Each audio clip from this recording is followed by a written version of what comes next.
मैं आज जद पे हूं तो इतना खुशगुमान न हो, चराग सबके बुझेंगे हवा किसी की नहीं। लेकिन आपको यह बात समझनी पड़ेगी कि हम तो वो तारीख हैं, जहनों में रहना है जिसे, कागजी पुर्जे नहीं जो फाड़ डाले जाएंगे। जिस जमी पर मैं खड़ा हूं ये मेरी पहचान है।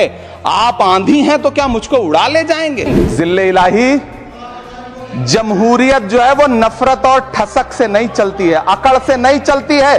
उसमें सबकी हिस्सेदारी जरूरी है। सबको समझना पड़ेगा कि जब जंगल में आग लगती है तो न वो बरगद बचते हैं जो हवा को आंधी में तब्दील करते हैं, न वो बांस बचते हैं जो आपसी रगड़ से चिंगारी पैदा करते हैं। और मंत्री जी, मैं इस सदन में अलल ऐलान ये कहता हूं कि जब भी इस देश की जमीन को लहू की जरूरत होगी, आपसे 2 कदम आगे इमरान खड़ा मिलेगा। ये मैं आपसे यकीन दिलाते हुए कह रहा हूं। हम ही को कातिल कहेगी दुनिया, हमारा ही कत्लेआम होगा।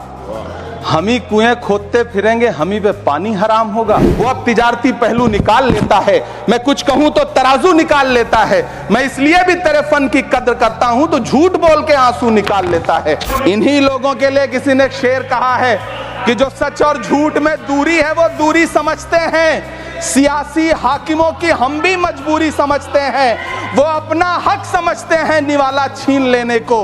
डकैती को बहुत से लोग मजदूरी समझते हैं। हमें पता है कि कैसी मजदूरी की जा रही है।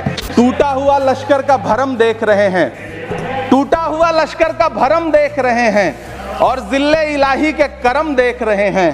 ताकत का नशा अक्ल पे हावी है तुम्हारी, तुम देख न पाओगे जो हम देख रहे हैं। ये दाढ़ियां, ये तिलकधारियां नहीं चलती, हमारे अहद में मक्कारियां नहीं चलती। दिलों को, हम कबीले वालों के दिल जोड़िए मेरे सरदार, सरों को काट के सरदारियां नहीं चलती। सभापति महोदय, मैं जब देश के प्रधानमंत्री को प्रोटोकॉल तोड़ के कतर के अमीर शेख तमीम को रिसीव करते हुए देखता हूं, जब मैं सऊदी के क्राउन प्रिंस मोहम्मद सलमान को प्रधानमंत्री जी को गले लगाते हुए देखता हूं, तो सोचता हूं कि काश प्रधानमंत्री जी अपने देश के गरीब भारतीय मोहम्मद सलमान और मोहम्मद तमीम को इसी तरह अपने पन का एहसास दिला पाते। कभी मैं जब प्रधानमंत्री जी को शेख हसीना जी को प्रोटोकॉल तोड़ के रिसीव करते देखता हूं तो मैं सोचता हूं कि कभी प्रधानमंत्री जी अपने देश की बेटी बिल्किस को भी इसी तरह से अपने पन का एहसास दिला पाते।